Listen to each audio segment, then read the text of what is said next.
এই ফচকে, এই ফচকে, কি করছিস এখানে বসে? আরে সুটকে, তুমি কখন এলে?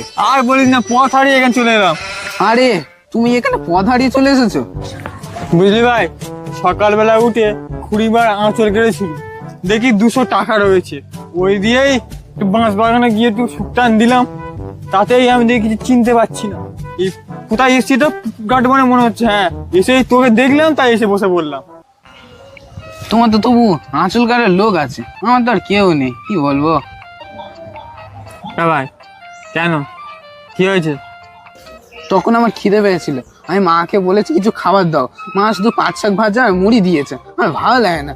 এ সুটকে, এই গরিবি আর নেওয়া যাচ্ছে না। কারোর গাড়ি ঝুলে পড়।